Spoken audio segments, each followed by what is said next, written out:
what in the world? Where's this guy? It's like he's a real singer. He's not allowed here. Like this should be illegal. How do you find the two or three weird things that you're great at that nobody else is combining?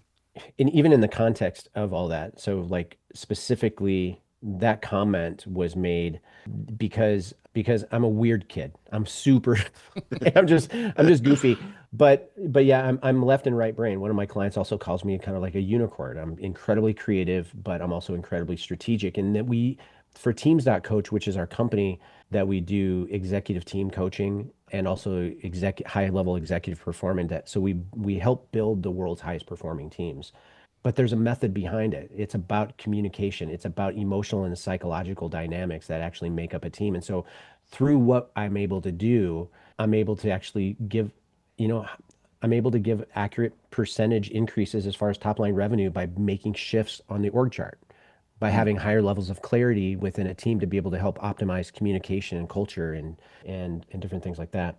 So for me, like the way that I found out like my differentiator, those a couple different things is understanding, okay, what is a relevant offer? Like what does the business community need right now more than anything? And what is a specific perspective or a specific gift set that I bring to the table to be able to fit within those specific things? That's where there's a lot of different opportunities that can come up. So you might be a paintless dent repair shop. And your marketing, your angle, how you show up in your community, the things that you're known for, they might be buried. Unbury them, like making sure that when it comes to that identity quotient, that there's something about, these five specific questions, like who am I? What do I do better than anyone else? What's the biggest problem that I solve? How do I make people feel? And what do I want to be known for? And then the sixth one would be, who am I for? Like, again, brand and existence, they have everything to do with one another. And sometimes our brands are wrong because we built it off somebody else's blueprint. Wow. Mm, that's really good, and that's why Wow. I keep going back to because kind of study Keynote because I always want to be a better speaker. I always can kind of trying to analyze people who I see up on stage, and that's what really got me about your talk is like no one does it right. Like you went for it and it worked. It could have not worked. People were like, "What is this guy doing playing the sax in this movie?" Like, but it wasn't. It worked. At least in the audience that I was in. Because audiences can change. But what I think the people who have a chance to see you speak would be like, okay, take note on what he's doing and how he's doing it and how he's saying it. And I think you can learn a lot from that. So once again, kudos to you for your talk. But one of the things that I want to kind of, before we get into some comments, is that what you are doing on stage, like the saxophone and the cinematic films, those things cost like real money and time to produce, right? Like you didn't start there. Yeah. That's where you're currently where you've ended up from many years of working. So how do you decide when an expensive, hard to scale, like signature experience is worth it and what is kind of nice to have? Like we talked about before the show, I don't take my 5-string banjo up and play just because of the logistics of carrying that thing around. Somebody may have an incredibly upright bass player. That might be hard to ship around the country doing talks, like a big, huge, like a harp or a upright bass. So how do you balance okay, this is going to set me apart. I'm going to invest in making this happen and versus like, okay, I'm not there yet. I can see that in the future. I'm going to work towards it. Trial and error. Okay. You know, I would, before I started incorporating this type of stuff into my keynotes, I'd been traveling and speaking on stages as, the business strategist, the teams guy for a while. And I got kind of tired of trying to be, and this is just an internal thing. This might not be for anybody else, but maybe you can relate to this. But there's this pressure that you feel as a communicator to try to be the smartest person in the room at times. And I got tired of that. I also got tired of being in rooms that were boring.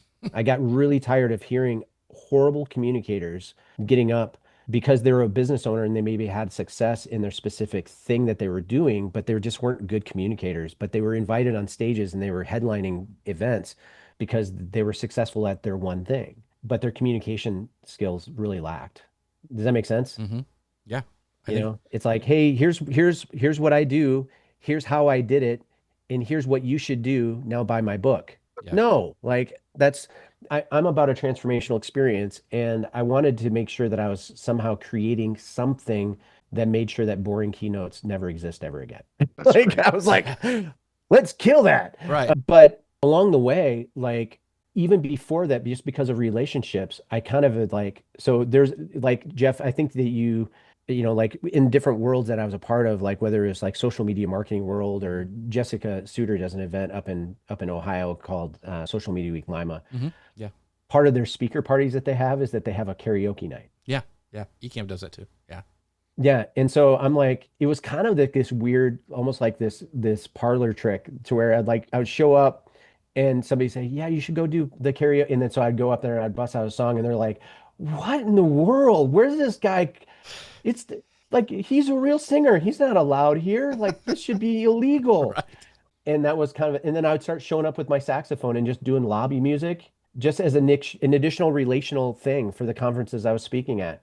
And then I was like, maybe I should, people seem to enjoy this. Maybe I should start incorporating this into my talks. And then once I got that unlock, then it was like, okay, so I had piloted it, I had tested it, I had felt how other people engage with it. And then I'm like, okay, I'm going to invest a little bit into this and see. And that's when I started to actually write original compositions for my opening saxophone piece. Because early in the day, I used to do like cover songs, like, Don't Stop Believing. Right. Or Yeah. I used to Rick roll the rooms with Never Gonna Give You Up, There you go. type of thing. But it was still fun. But the real impact actually started to unlock when I started to write my own thing. So I think I have a kind of, when I started speaking, like you were told there's a certain way, this is how you do it. And you get up there and I'm like, and it would make you nervous. And then you would go off and you feel gross because it was like, that's not really me. I was an actor performing Jeff. I wasn't really Jeff. And then when I started incorporating weird stuff and like funny bits and like telling weird stories, that's when it kind of unlocked, kind of exactly your kind of same sort of thing.